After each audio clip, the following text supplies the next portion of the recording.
যখন মেলামেশা করছেন তখন দেখেন না যে এটা কাটা না কাটা। শরীফুল রাজকে এমন কেউ নাই যে বাংলাদেশে না চিনে। বাংলাদেশ বিদেশ সব দিকে কিন্তু শরীফুল রাজ। শরীফুল রাজ যে কাজটি করেছে এই কাজটি দেখুন, একটি মেয়েকে বিয়ে ছাড়াই তার রুমে 1 মাস 2 মাস করে রাখতো। হঠাৎ করে মেয়েটা জানতে পারে যে ছেলেটা হিন্দু। শরীফুল রাজ হিন্দু না মুসলমান মেয়েটাও জানতো না। তো তার সাথে যে কাহিনীগুলো হয়েছে এই ভিডিওটা দেখলেই বুঝতে পারবেন। দেখুন ভিডিওটা দেখুন, তারপরে কথা বলেন। কেন হতে যাচ্ছেন? একটা মাইয়ারে 2 মাস হাজবেন্ডে লাগাই দিয়ে আমি ছেড়ে দিব। আপনি থাকবেন কেন তার সাথে? আমি ভালোবাসছি,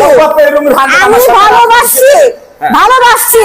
আর আমার সম্মান গেছে, সম্মান আমার গেছে, আমার সম্মান গেছে। এখন আমি যদি প্রেম করার আগে শোনেন, প্রেম করার আগে যদি জানতাম হিন্দু, আমি কি আসতে পারি এখানে? কথা কি ক্লিয়ার না ভেজাল আছে? আপনারা ভিডিওতে যা দেখতে পারলেন এই বিষয়গুলো আসলে কি বলবো, সোশ্যাল মিডিয়াতে এমন পরিমাণে ভাইরাল হয়েছে। এই পরিমাণে ভাইরাল আসলে অন্য কোনো সকল ভিডিও হয় না। ইসলামিক যদি কোনো ভিডিও হতো এই পরিমাণ কোনো ভিডিও ভাইরাল হতো না, কিন্তু এই ভিডিওটা এমন পরিমাণ ভাইরাল হওয়ার কারণ কি অবশ্যই কমেন্ট করে বলে যাবেন।